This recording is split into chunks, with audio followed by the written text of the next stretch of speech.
मैं टसलाल कोहिनूर। आज की जो वीडियो का हमारा टॉपिक है that is stomach. As it any organ, हम हर ऑर्गन को 7 बेसिस पर स्टडी करते हैं।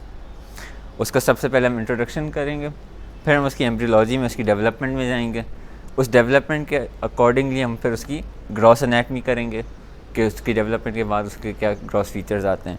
फिर हम उसकी पैटर्न रिफ्लेक्शंस को देखेंगे, उसके सराउंडिंग स्ट्रक्चर्स को देखकर उसकी रिलेशंस बनाएंगे।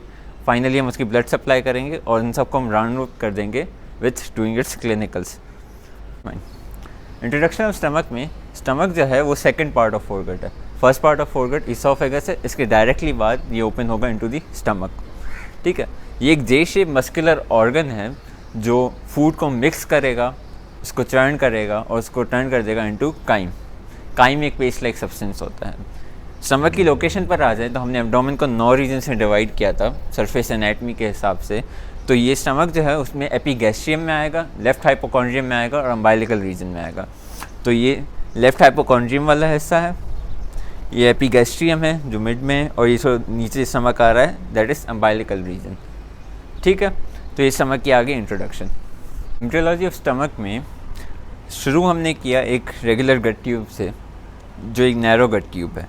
उसके बाद क्या हुआ कि इसमें डायलेशन शुरू हो गई। डायलेशन जब शुरू हुई स्टमक वाले एरिया में तो एक शेप बन गया जिसे हम बोलते हैं fusiform shape, spindle like shape, जिसकी एंड्स नैरो होती हैं और जो इसका सेंट्रल एरिया होता है वो वाइड होता है। अब क्या होगा कि इसकी होंगी हमारे पास एंटीरियर एंड पोस्टीरियर बॉर्डर्स, और इसके पास हमारे पास होंगी लेफ्ट एंड राइट सरफेसेस।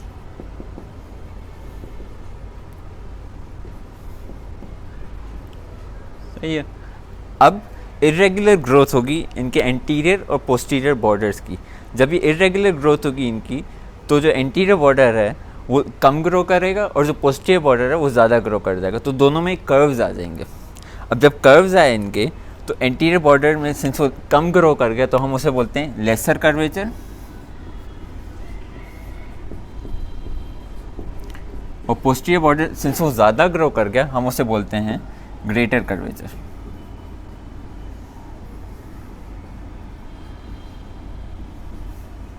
ठीक है, अब क्या होगा कि स्टमक अभी सीधा है, अब इसमें होगी रोटेशन। रोटेशन होगी इसके लॉन्ग एक्सिस पर। तो इसका ये लॉन्ग एक्सिस ऐसे अगर है तो इसकी रोटेशन हो गई।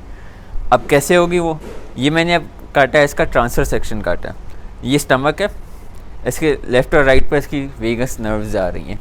एंटीरियर से इसको कनेक्ट कर रही है इसकी वेंट्रल मीजोगैस्ट्रियम, पोस्टीरियर से इसको कनेक्ट कर रही है इसकी डॉर्सल मीजोगैस्ट्रियम। ठीक है, अब जब रोटेशन होगी तो इसकी जो एंटीरियर बॉर्डर है और पोस्टीरियर बॉर्डर है वो लेफ़्ट और राइट में स्विच हो जाएगी। मतलब कि जो इसकी एंटीरियर बॉर्डर है वो आ जाएगी इसके राइट साइड पर और जो इसकी पोस्टीरियर बॉर्डर है वो आ जाएगी इसके लेफ़्ट साइड पर। तो अपने साथ अपनी मेसेंट्री भी उसी बॉर्डर पर स्ट्राइक करेगी।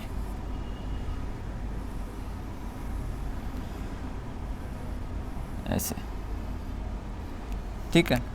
और सिंस स्टमक रोटेट हुआ तो फिर अपने साथ उसकी नर्व्स भी रोटेट हो जाएंगी। तो लेफ़्ट वाली जो वेगस नर्व है वो आगे की तरफ आ जाएगी एंड देन जो राइट वाली वेगस नर्व है पीछे की तरफ आ जाएगी। ठीक है, तो इस रोटेशन जो हुई 90 डिग्री क्लॉकवाइज लॉन्ग एक्सिस पर, इसने क्या कर दिया कि एंटीरियर लेसर कर्वेचर जो था वो अब राइट साइड पर लाई कर रहा है। तो यहाँ पर अब लेसर कर्वेचर, ठीक है, और जो इसके पास पोस्टीरियरली ग्रेटर कर्वेचर था वो अब लेफ्ट साइड पर लाई कर रहा है। ये इसकी पहली रोटेशन कंप्लीट हुई। अब ये करेगा एक और रोटेशन, वो उसकी होगी एंटीरियर पोस्टीरियर एक्सिस पर। ऐसे अब क्या होगा कि जो स्टमक का जो लोअर एंड है वो ऊपर की तरफ आएगा और जो उसका जो अपर एंड है वो नीचे की तरफ आएगा। तो स्टमक का शेप कुछ यूँ बन जाएगा। स्टार्टिंग में बिल्फर्स अगर वो T10 T11 से अगर शुरू होकर L3-4 तक जा रहा था तो अब ये सिर्फ L1 तक जाएगा। तो इसकी जो एरिया वो कवर कर रहा है वो छोटा हो जाएगा, लेकिन अब वो ज़्यादा ऑब्लिक और हॉरिजॉन्टल बन जाएगा स्टमक। ठीक है, और फिर अब जो है इसकी डेवलपमेंट कंप्लीट हो जाएगी और प्रेजेंट में स्टमक ऐसे मौजूद होता है हमारे पास। ओके, अब हम लोग रिवाइज करने वाले हैं जो भी हमने अभी एम्ब्रियोलॉजी ऑफ स्टमक में पढ़ा। शुरू हम करते हैं नैरो गट ट्यूब से। उस नैरो गट ट्यूब में हमने डायलेशन करवा दी, उसको फ्यूसीफॉर्म शेप बनवा दिया। फ्यूसीफॉर्म शेप का मतलब एंड्स उसकी नैरो हैं, बीच उसकी जो मिडिल है वो वाइड है, ब्रॉड है। उसकी फिर हमने सरफेसेस और बॉर्डर्स डिस्कस की। उसकी एंटीरियर पोस्टीरियर जो बॉर्डर थी उसमें हमने इरेगुलर ग्रोथ करवा दी। इरेगुलर ग्रोथ करने से जो एंटीरियर बॉर्डर था जो कम ग्रो हुआ उसका हमने नाम रख दिया लेसर कर्वेचर। फिर जो पोस्टीरियर बॉर्डर था वो ज़्यादा ग्रो हो गया तो उसका हमने नाम रख दिया ग्रेटर कर्वेचर। फिर हमने करवाई उसकी रोटेशन। उसकी रोटेशन हुई 90 डिग्री क्लॉकवाइज, तो जो एंटीरियरली लाई कर रहा था लेसर कर्वेचर वो आ गया राइट साइड पर, जो पोस्टीरियरली लाई कर रहा था ग्रेटर कर्वेचर वो आ गया लेफ़्ट साइड पर। ये दोनों जब रोटेट हो गए तो इसके राइट और लेफ़्ट एंटीरियर और पोस्टीरियर भी हो गए। फिर हमने इसकी एक और रोटेशन करवाई। फाइनल जो इसकी रोटेशन हुई वो हुई एंटीरियर पोस्टीरियर एक्सिस पर। इसकी वजह से जो इसका एंड वाला हिस्सा था, जो नीचे वाला हिस्सा था, वो ऊपर की तरफ आ गया। तो बिलफर्ज अगर वो L3 L4 की लेवल पर लाई कर रहा हो तो अब वो L1 की लेवल पर लाई करता है। और फिर इसका जो शेप है कुछ जे शेप बन गया, रादर देन अ स्ट्रेट ये थोड़ा सा ओब्लिकली आना शुरू हो गया स्टमक। ठीक है, that was all wrapping up the embryology of stomach. अभी तो gross anatomy of stomach discuss करने जा रहे हैं। ठीक है, स्टमक की दो एंड्स हैं, एक ईसोफेगस की तरफ एंड है और एक ड्यूडेनम की तरफ एंड है। जो एंड इसकी ईसोफेगस की तरफ है उसे हम कहते हैं कार्डियक एंड, और जो एंड इसकी ड्यूडेनम की तरफ है उसे हम कहते हैं पाइलोरिक एंड। कार्डियक एंड में हमारे पास होता है gastro oesophageal junction as well as lower oesophageal sphincter. ठीक है, पाइलोरिक एंड में हमारे पास होगा gastro duodenal junction as well as pyloric sphincter. जो लोअर ईसोफेगल स्फिंक्टर है वो एक फिजियोलॉजिकल स्फिंक्टर है, और जो एक पाइलोरिक स्फिंक्टर है वो एक एनाटॉमिकल स्फिंक्टर है। इसका मतलब क्या है कि फिजियोलॉजिक स्फिंक्टर क्या होता है, एक एनाटॉमिकल स्फिंक्टर क्या होता है। हमें मालूम है कि जीआईटी की हिस्टोलॉजिकली 4 लेयर्स होती हैं। एक एपिथेलियल लेयर होती है जिसे हम बोलते हैं म्यूकोजा। म्यूकोजा के बाद एक कनेक्टिव टिश्यू की लेयर आती है जिसे हम बोलते हैं सब म्यूकोजा। फिर एक मस्कुलर लेयर आती है, मस्कुलर एक्सटर्नल, जिसमें inner circular outer longitudinal muscles होते हैं। फिर फाइनली हमारे पास आ जाती है सिरोजा या तो फिर एडवेंटिशिया। ठीक है, अब होगा कुछ यूँ कि एक फिजियोलॉजिकल स्फिंक्टर जो होगा उसमें सर्कुलर लेयर जो होगी वो 2 to 3 टाइम्स थिक होगी, इससे ज़्यादा थिक नहीं होगी देन नॉर्मल। ठीक है, लेकिन एक एनाटॉमिकल स्फिंक्टर में ये जो सर्कुलर लेयर है 7 to 10 टाइम्स ज़्यादा थिक होती है देन नॉर्मल। ठीक है, तो ये डिफरेंस आ गया एक फिजियोलॉजिकल स्फिंक्टर में और एक एनाटॉमिकल स्फिंक्टर में। तो अब ये जो फिजियोलॉजिकल स्फिंक्टर है तो ये 3 चीज़ों को यूज़ करेगा in order to act as sphincter और इस रिफ्लेक्स को रोकने के लिए। सबसे पहली जो इसकी चीज़ होगी वो होगी इसका अक्यूट एंगल। ठीक है, फिर दूसरी जो इसकी चीज़ होगी वो होगी डायफ्राम के मसल्स, और जो फाइनल जो चीज़ होगी जो इसको एज स्फिंक्टर एक्ट करने के लिए मदद करेगी वो होगी इंट्रा एब्डोमिनल प्रेशर।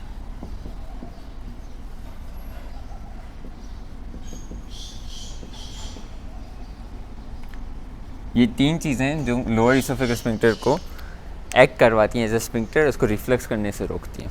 ठीक है, मूविंग ऑन, अब स्टमक की ग्रॉस को कंटिन्यू करते हैं।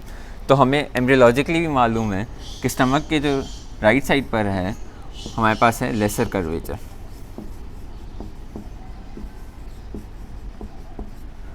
और स्टमक के जो लेफ़्ट साइड पर है हमारे पास है ग्रेटर कर्वेचर।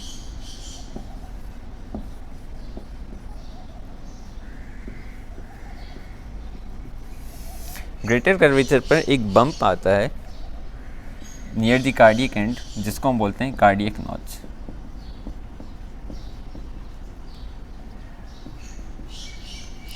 कार्डियक नॉच से हम लोग एक लाइन खींच सकते हैं टुवर्ड्स द ग्रेटर कर्वेचर।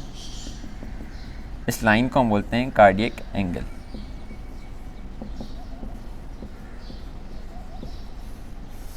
ठीक है, अब लेसर कर्वेचर पर भी एक ऐसा ही बम्प आता है नियर द पाइलोरिक एंड।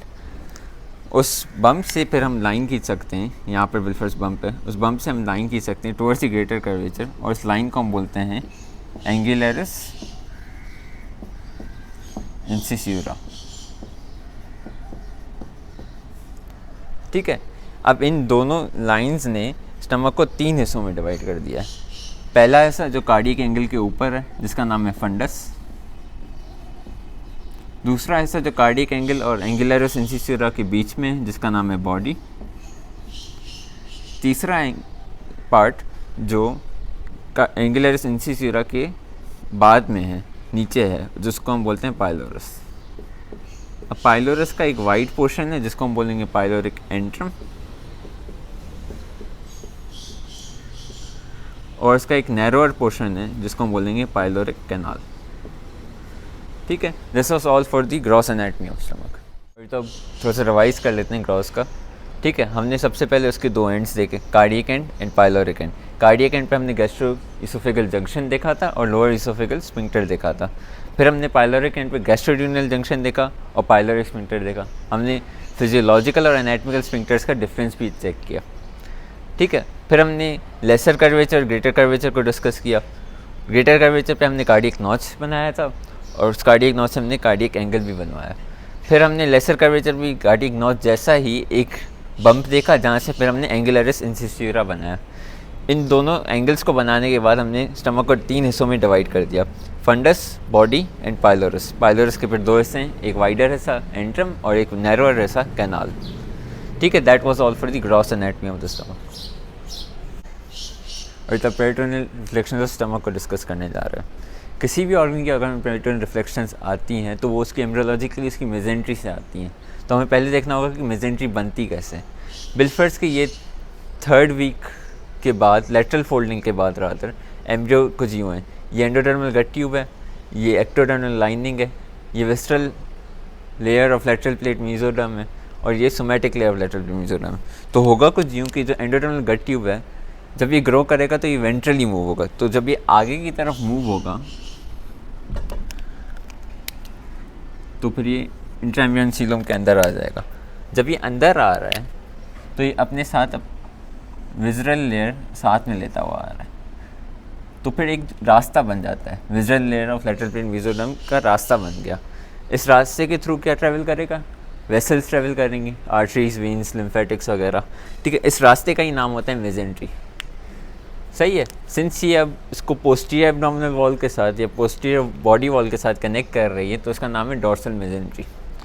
सही है, अब ये तो था ट्रांसफर सेक्शन। अगर मैं इसको सजाइटल सेक्शन में काटूँ तो ये पूरा का पूरा गट ट्यूब है और ये इसकी पूरी डॉर्सल मेजेंट्री है जो थ्रू आउट होती है। ठीक है, हमें अब यहाँ पे एक चीज़ और भी दिख रही है कि एंटीरियर बॉडी वॉल के साथ भी कनेक्शन है। तो ये जो होगी हमारी, ये वेंट्रल मेजेंट्री कहलाएगी। इसके थ्रू क्या ट्रैवल करेंगी? इसके थ्रू भी वेसल्स ही ट्रैवल करेंगी। सही है, तो अब हमें मालूम है कि यहाँ पर एब्डोमिनल लेआउट है और उसकी जो वेसल्स, 3 वेसल्स आती हैं जो पूरे गट ट्यूब को सप्लाई करती हैं। सबसे पहली जो वेसल होगी उसका नाम होगा सीलियक ट्रंक या फिर सीलियक आर्टरी। ठीक है, दूसरी जो हमारी वेसल होगी उसका नाम होगा सुपीरियर मेजेंट्रिक आर्टरी और जो फाइनल हमारी वेसल होगी उसका नाम होगा इंफीरियर मेजेंट्रिक आर्टरी। इन आर्टरियों ने डॉर्सल मेजेंट्री और वेंट्रल मेजेंट्री को भी डिवाइड कर दिया है। तो सीलियक आर्टरी से ऊपर वाला जो हिस्सा है उसको हम कहते हैं मीजोगैस्ट्रियम, मतलब कि स्टमक की मेजेंट्री। सिंस वो डॉर्सली भी है और वेंट्रली भी है तो डॉर्सल का नाम होगा डॉर्सल मीजोगैस्ट्रियम और वेंट्रल का नाम होगा वेंट्रल मीजोगैस्ट्रियम।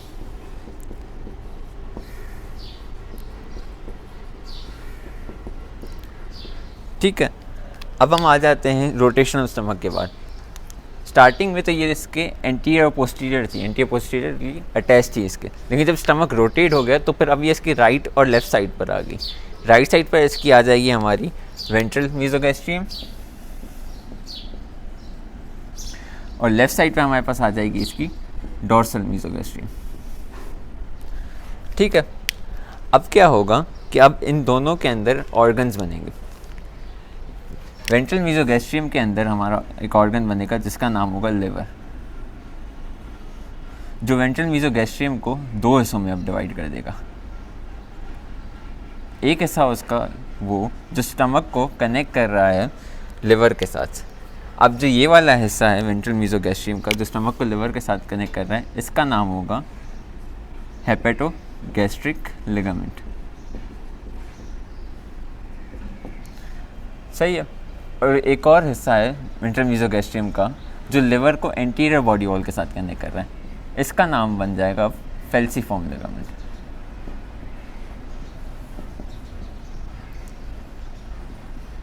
सिमिलरली हमने डॉर्सल मीजोगैस्ट्रियम में भी एक ऑर्गन बनवाया है, उस ऑर्गन का नाम है स्प्लीन।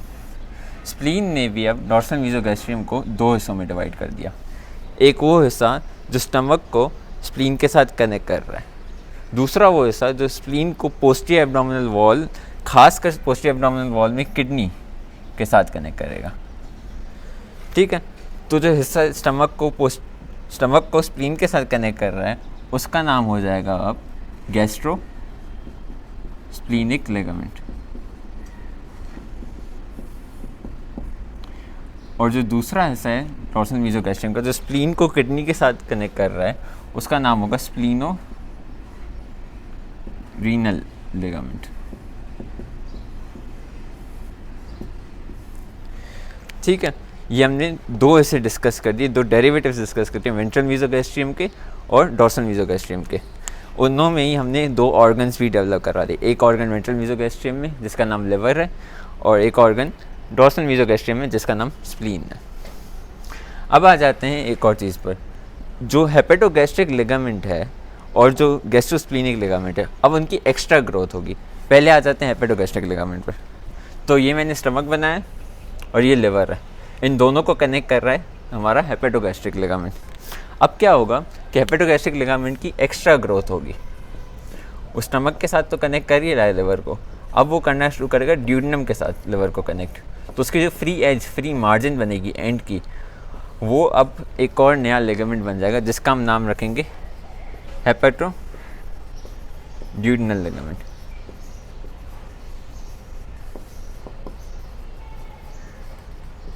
ये कहाँ से आया? ये भी वेंट्रल मीजोगैस्ट्रियम ने ही बनाया, उसकी एक्स्ट्रा ग्रोथ हो गई। ठीक है, तो फिर उसने ड्यूडेनम को भी कन्वर्ट करना शुरू कर दिया, खासकर first part of duodenum, not all of duodenum but rather first part only. सही है। फिर आ जाओ अब डॉर्सल मीजोगैस्ट्रियम की तरफ। डॉर्सल मीजोगैस्ट्रियम की तरफ हमने बनाया था गैस्ट्रोस्प्लीनिक लिगामेंट। अब ये जो है ये मैंने सजाइटल सेक्शन काटा है। अब ये स्टमक है हमारे पास, ये ट्रांसवर्स कोलॉन है। अब क्या होगा कि ये डॉर्सल मीजोगैस्ट्रियम जो आ रहा है ये अब एक्स्ट्रा ग्रो करना शुरू करेगा और ये डिसेंड करेगा। ये डिसेंड करता हुआ जाएगा, पेल्विस तक पहुंचेगा और फिर ये टर्न बैक होगा। जब ये टर्न बैक होगा तो एक 4 लेयर स्ट्रक्चर बन जाएगा। ये 4 लेयर स्ट्रक्चर असेंड करता हुआ जाएगा अब, और ये फ्यूज़ हो जाएगा with the mesentery of transverse colon. अब जब ये ट्रांसवर्स कोलॉन की मेजेंट्री के साथ फ्यूज़ हो गया है तो अब मैं इसका नाम रख सकता हूँ गैस्ट्रोकोलिक लिगामेंट।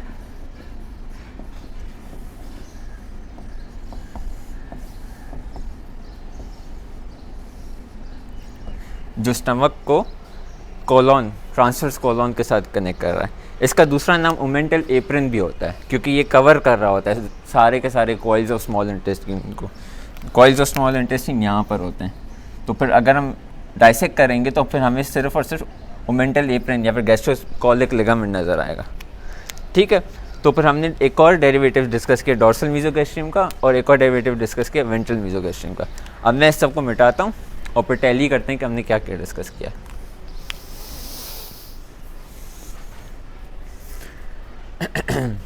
और तो रिफ्लेक्शंस ऑफ स्टमक में मैंने अब जाकर ये सारे के सारे टैली कर दिए हैं। वेंट्रल मीजोगैस्ट्रियम से हमने 3 चीज़ें बनाई थी, फेल्सीफॉर्म लिगामेंट, हेपेटोगैस्ट्रिक लिगामेंट और हेपेटोड्यूडेनल लिगामेंट। फेल्सीफॉर्म लिगामेंट वो था जो कनेक्ट कर रहा था लिवर को एंटी एब्डोमिनल वॉल के साथ। तो ये वाला जो हमारा लिगामेंट है ये है फेल्सीफॉर्म लिगामेंट। उसूलन तो इसको मेजेंट्री कहना चाहिए, लेकिन ये इतना मोबाइल नहीं होता तो फिर हम इसको लिगामेंट ही कहते हैं। फिर आ जाता है हेपेटोगैस्ट्रिक लिगामेंट जो कनेक्ट कर रहा है स्टमक को लिवर के साथ।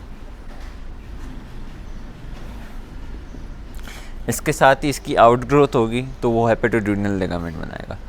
ये जो दोनों लिगामेंट्स हैं इन दोनों को मिलाकर हम बोल देते हैं लेसर ओमेंटम। ठीक है, लेसर ओमेंटम ये lesser curvature of the stomach पर अटैच्ड हुआ होता है। ठीक है, अब आ जाओ डॉर्सल मीजोगैस्ट्रियम पर। तो डॉर्सल मीजोगैस्ट्रियम में हमारे पास फिर से 3 लिगामेंट्स हैं। एक वो लिगामेंट जो स्प्लीन को कनेक्ट कर रहा है किडनी के साथ पोस्टीरियर एब्डोमिनल वॉल में, तो ये वाला spleno renal ligament.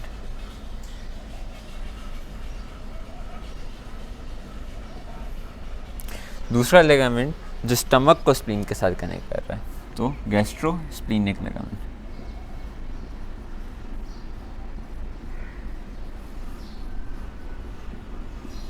And then finally gastrocolic या फिर ओमेंटल एप्रिन जो हमने एक्स्ट्रा ग्रोथ करवाई थी।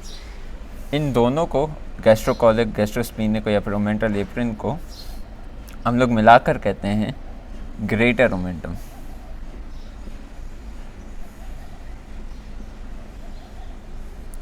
ये जो ग्रेटर ओमेंटम है ये कनेक्ट या फिर अटैच होता है greater curvature of the stomach से। अब ये हुआ कि हमने ये लिगामेंट्स वगैरह तो बना लिए। लिगामेंट्स वगैरह जब हमने बनाए तो कुछ एम्प्टी स्पेसेस रह गई। ये जो पूरी पेरिटोनियल कैविटी थी दो हिस्सों में डिवाइड हो गई। एक हिस्सा जो स्टमक के पीछे है वो स्पेस जो छोटी स्पेस है, और दूसरा हिस्सा जो स्टमक के आगे है वो स्पेस जो बड़ी स्पेस है। तो इसलिए हमने उनका नाम ही रख दिया, एक बड़ी स्पेस और एक छोटी स्पेस। तो एक का नाम हमने रख दिया ग्रेटर सैक, दूसरी का नाम हमने रख दिया लेसर सैक। इन दोनों की फिर अब हमने कनेक्शन बना दी। कनेक्शन बनाई, उस कनेक्शन का नाम हमने रखा एपिप्लॉइक फोरामेन।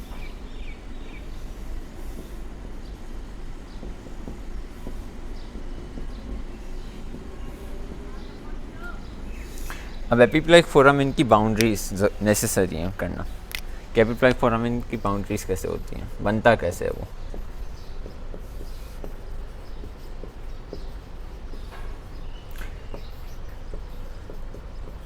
उसका हमें जानना है एंटीरियर पोस्टीरियर क्या है उसके सुपीरियर एंड इंफीरियर क्या है। एंटीरियरली हमारे एपिप्लॉइक फोरामेन में आ जाता है portal triad. Portal triad basically उस स्ट्रक्चर को बोलते हैं जो हाइलम ऑफ लिवर की तरफ जा रहा होता है। लिवर के हाइलम की तरफ तीन चीज़ें जा रही होती हैं। एक हमारी जा रही होती है पोर्टल वेन,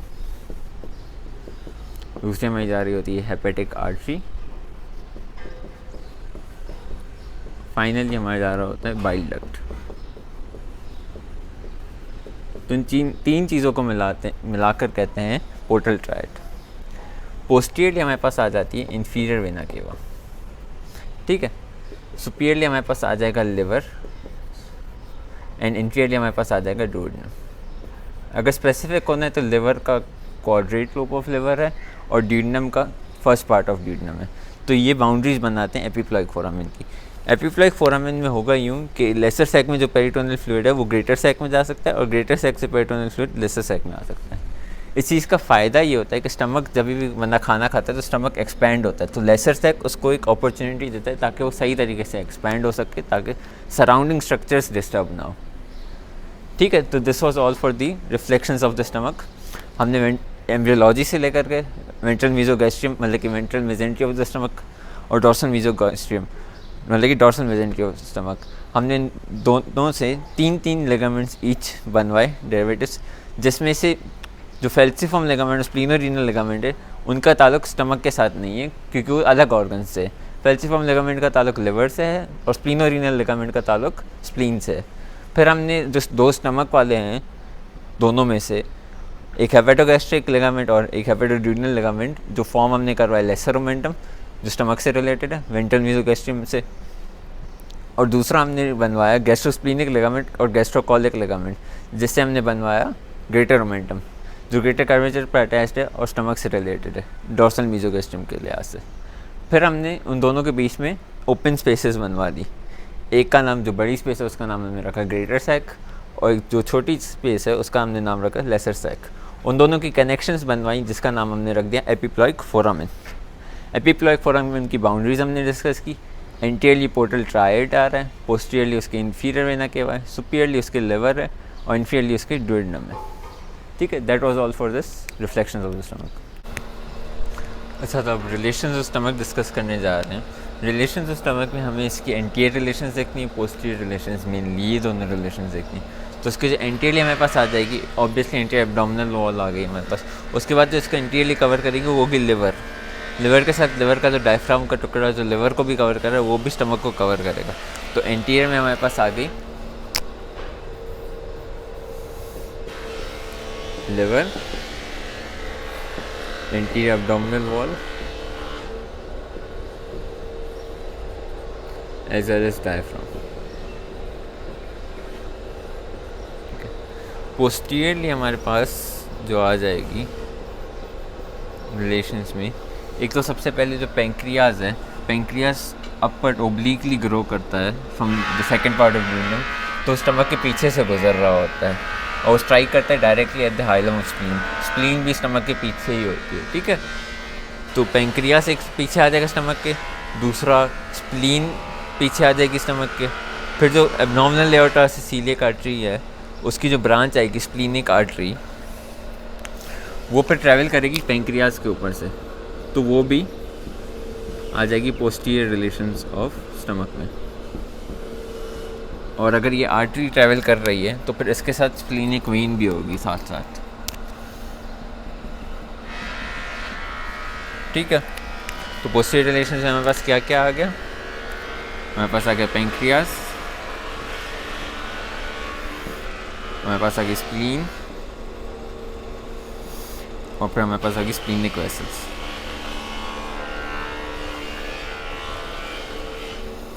इसके साथ साथ जो हमने स्पेस बनवाई थी लेसर सैक, वो भी इसके पोस्टीरियर रिलेशन में आ जाएगी, लेसर सैक भी और किडनी भी। किडनी कौन सी वाली, लेफ्ट किडनी, ठीक है। अब इन सारी पोस्टीरियर रिलेशंस को हम मिलाकर कहते हैं स्टमक बैग।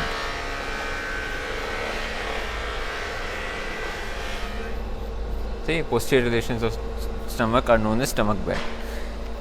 तो सिंपल है, एंटीरियरली इसके लिवर आ जाएगा, डायफ्राम आ जाएगा, एंटी एब्डोमिनल वॉल आ जाएगी। पोस्टीरियरली इसके लेफ्ट किडनी आ गई, लेसर सैक आ गया, पेंक्रियाज आ गया, स्प्लीन आ गई और स्प्लीनिक वेसल्स आ गई, ठीक है। That was all for the relations of the. Okay, जब हम क्लिनिकल डिस्कस करने वाले हैं दैट इज़ पेप्टिक अल्सर। तो सबसे पहले हम ये जानना है कि अल्सर है क्या, what is an ulcer. Ulcer is basically damage to the mucosa. तो म्यूकोजल लाइनिंग, जो एपिथेलियल लाइनिंग थी, उसको अगर डैमेज होता है तो उसे हम कहते हैं अल्सर। इससे होगा क्या, अंडरलाइंग जो स्ट्रक्चर्स हैं,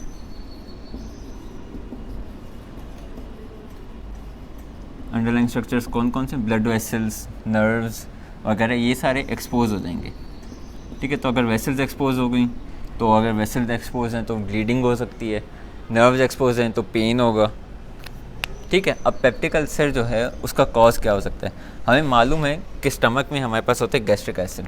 गैस्ट्रिक एसिड का मेन कंपोनेंट जो होता है that is HCl। HCl is highly acidic, मतलब कि 1.5 से लेकर 2.0 pH होती है इसकी। तो ये डैमेज कर सकता है स्टमक के सेल्स को, म्यूकोजल लाइनिंग को। अभी यूजुअली ये नहीं करता डैमेज, क्यों नहीं करता, क्योंकि स्टमक के पास एक प्रोटेक्टिव लेयर होती है, म्यूकस सिक्रीटिंग सेल्स जो उसको देते हैं, दैट इज़ म्यूसिन। ये प्रोटेक्टिव लेयर HCl को न्यूट्रलाइज कर देती है ताकि वो डैमेज ना कर सके स्टमक के एपिथेलियल लाइनिंग को। तो बिलफर्ज अगर HCl की तादाद बढ़ जाए या फिर म्यूसिन सिक्रीटिंग सेल या फिर म्यूसिन की तादाद कम हो जाए, तो इस वजह से फिर पेप्टिक अल्सर हो सकता है, सही है। अब HCl की तादाद बढ़ने के बहुत सारे रीज़न्स हो सकते हैं, बिलफर्ज के स्ट्रेस आ गई, उसके अलावा H. पाइलोरी बैक्टीरिया होता है वो भी HCl सिक्रीशन को बढ़ा सकता है, एसिडिक फूड है, इसके अलावा बहुत सारे वैरायटी ऑफ रीजंस हैं जो HCl की सिक्रीशन बढ़ा सकते हैं। म्यूसिन की सिक्रीशन कम हो, ये भी बहुत सारे रीजंस हो सकते हैं। इसमें से एक मेन रीज़न होता है एनसिड्स। एनसिड्स क्या करते हैं कि प्रोस्टाग्लैंडिन्स की सिंथेसिस को कम कर देते हैं या ख़त्म कर देते हैं, तो फिर उसकी वजह से फिर म्यूसिन की तादाद कम होती है, क्योंकि म्यूसिन प्रोस्टाग्लैंडिन से ही बनता है, ठीक है। अब इसकी साइट्स क्या हो सकते हैं, साइट जो अभी हम डिस्कस कर रहे हैं वो ऑब्वियसली स्टमक एक साइट है, इसके अलावा दो और साइट्स होती हैं, या तो ये आगे चल के ड्यूडेनम में भी हो सकता है, या फिर ये इलियम के मैकल्स डायवर्टिकुलम, एक कंजेनाइटल अनोमली होती है मैकल डायवर्टिकुलम, वहाँ पर भी पेप्टिक अल्सर हो सकता है, ठीक है। अब इसके सिम्टम्स क्या होंगे? मैंने पहले भी बताया था कि अगर ब्लड वेसल्स जो हैं वो एक्सपोज हैं तो ब्लीडिंग हो सकती है। तो ये जो ब्लीडिंग है तो ये वॉमिटिंग के थ्रू ब्लीडिंग नज़र आ सकती है, ठीक है। उसके अलावा पेन होगा। मेन जो इसका प्रोमिनेंट सिम्टम है दैट इज़ पेन। पेन कहाँ पर होगा? ये एपिगैस्ट्रियम में, ठीक है। और कब होगा ये? राइट आफ्टर ईटिंग, क्योंकि खाना खाने के बाद ही HCl की सिक्रीशन शुरू हो जाती है। अब कॉम्प्लिकेशन, अगर HCl सिक्रीशन हो रही है, अल्सरेशन होती जा रही है तो उसको कोई रोक नहीं रहा, तो फिर उससे क्या कॉम्प्लिकेशन हो सकती है? सबसे पहली जो कॉम्प्लिकेशन है वो ये है कि बिलफर्ज अगर पोस्टीरियर इसकी वॉल में अल्सरेशन हो गई। पोस्टीरियर से हमें मालूम है कि एक वेसल भी पास होती है, स्प्लीनिक आर्टरी, उसके साथ स्प्लीनिक वेन भी। तो अगर बिलफर्ज से अल्सरेशन है, अल्सरेट होता होता गया और फिर पोस्टीरियर वॉल को पियर्स करते हुए स्प्लीनिक वेसल्स को HCl ने डैमेज कर दिया, रप्चर कर दिया, तो ये फेटल ब्लीडिंग हो सकती है। तो एक कॉम्प्लिकेशन क्या होगी इसकी? स्प्लीनिक वेसल्स का रप्चर होना।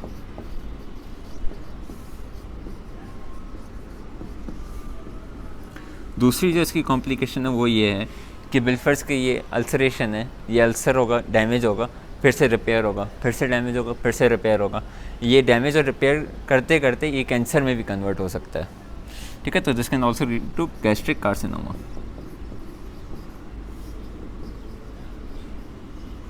फाइनली इसका ट्रीटमेंट क्या है? इसकी ट्रीटमेंट में वैरायटी ऑफ ड्रग्स यूज़ होते हैं, जिसमें से मेन जो ड्रग्स हैं वो हैं प्रोटॉन पंप इनहिबिटर्स, जो HCl सिक्रीशन को कम करते हैं, एंटीहिस्टामिन्स, इनका भी काम यही है कि HCl सिक्रीशन को कम करें। उसके अलावा कुछ म्यूसिन एनालॉग्स भी होते हैं जो हम यूज़ करते हैं, ताकि हम अगर एनसेड्स वगैरह दे रहे हैं तो उसके पेप्टिक अल्सर बंदे को है तो म्यूसिन की जगह कोई और म्यूसिन जैसा ही सब्सटेंस हो जो प्रोटेक्टिव लेयर बना सके, तो म्यूसिन एनालॉग्स, ठीक है। ये तीन हैं जो इसकी क्लासिकली यूज़ होती हैं for treatment purposes. That was all for peptic ulcer.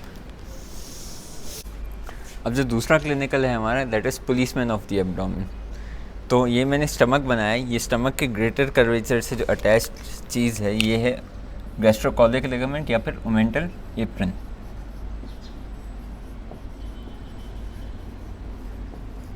ठीक है। ओमेंटल एप्रिन है ये। अब ओमेंटल एप्रिन ऑब्वियसली हमें मालूम है कि ग्रेटर ओमेंटम का हिस्सा है।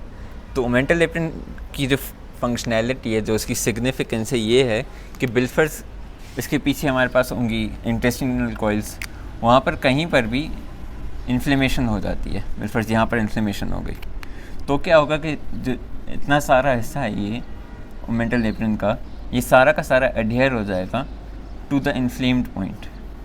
तो बिलफर्स ये इतना था, सारा का सारा इसके अराउंड एडहेयर होना शुरू हो जाएगा। इससे क्या होगा कि जो इन्फ्लेमेशन है, इन्फ्लेम्ड हिस्सा है, वो उधर तक ही महदूद रहेगी, ज़्यादा नहीं फैलेगी towards the entire of the intestine. तो इसलिए इसको हम पुलिसमैन ऑफ द एब्डोमेन करते हैं, क्योंकि ये इम्यूनिटी में एक रोल प्ले करता है, इन्फ्लेमेशन को आगे नहीं बढ़ने देता। और तो फाइनल जो क्लिनिकल हम डिस्कस करने जा रहे हैं that is congenital hypertrophic pyloric stenosis, ठीक है। हमें मालूम है कि स्टमक के दो एंड से, एक कार्डियक एंड था, एक पाइलोरिक एंड था। पाइलोरिक एंड पर हमने मिला था एक पाइलोरिक स्फिंक्टर, ठीक है। अब बिलफर्स ये pyloric sphincter congenitally due to any reason hypertrophic हो जाए, बढ़ जाए, साइज़ में इंक्रीज़ हो जाए, तो फिर वो पास ही नहीं करने देगा किसी भी कंटेंट को, स्टमक में कंटेंट है फूड का, उसको पास ही नहीं करने देगा, ठीक है। तो इसको हम कहते हैं कंजेनाइटल हाइपरट्रॉफिक पाइलोरिक स्टेनोसिस। अब इसका कॉज क्या हो सकता है? कॉज इसका मेजॉरिटरली अननोन है, ठीक है। हमें ये नहीं मालूम कि ये क्यों होता है। दूसरी चीज़ ये कि सस्पेक्ट किया गया है कि फार्मूला मिल्क जो है शायद ये इसका कॉज है, ऑल्दो नॉट श्योर, ठीक है। सिम्टम्स में क्या होगा कि इसके सिम्टम्स आते हैं वो 2 to 3 वीक्स आफ्टर बर्थ आते हैं, ठीक है। इस वजह से इसका जो कंजेनाइटल नाम है इसको मिसनोमर भी कहते हैं, क्योंकि अगर कंजेनाइटल होता तो फर्स्ट डे से इसके सिम्टम्स आना शुरू हो जाते हैं, लेकिन 2 to 3 वीक्स आफ्टर बर्थ आ रहे हैं, तो दैट मीन्स कि इस टेक्निकली स्पीकिंग ये कंजेनाइटल नहीं हुआ, इसका कोई कॉज और है जो हमने सस्पेक्ट किया कि शायद फार्मूला मिल्क से होता हो, क्योंकि ज़्यादा फार्मूला मिल्क वाले बच्चों में ये ज़्यादा पाया जाता है। अब होंगे क्या इसके सिम्टम्स? बिलफर्ज के यहाँ पर फूड है और यहाँ से पास ही नहीं हो पा रहा, तो स्टमक कंट्रैक्ट ज़्यादा करेगा, तो एब्डोमिनल क्रैम्पिंग होगी। बाकायदगी से बच्चे का पेट जब देखेंगे तो उधर हमें मस्कुलर कंट्रैक्शंस नज़र आ रही हैं। उसके अलावा वॉमिटिंग होगी, क्योंकि सिंस खाना अब आगे नहीं जा पा रहा यहाँ से, तो वो पीछे जाएगा तो पीछे ईसोफेगस ओपन होता है माउथ में, तो वॉमिट करेगा बच्चा। इसके अलावा एक और भी चीज़ हो सकती है पेन। ठीक है, क्रैम्प्स हो रहे हैं, मसल कंट्रैक्ट हो रहा है, तो ऑब्वियसली पेन भी होगा। अब इसकी ट्रीटमेंट क्या हो सकती है? ट्रीटमेंट जो इसकी मेन है वो है सर्जिकल रिसेक्शन। ठीक है, पाइलर स्टेनोसिस को ये सर्जिकली थोड़ा सा इसमें कोई बलून लगा दें, शंट लगाते हैं मतलब कि ऐसे करके ओपन कर दें इसको, या फिर थोड़ा सा इसको रिमूव कर दें, तो इसको बोलते हैं सर्जिकल रिसेक्शन। तो ये इसकी ट्रीटमेंट वगैरह होगी। ठीक है, that was all for congenital hypertrophic pyloric stenosis.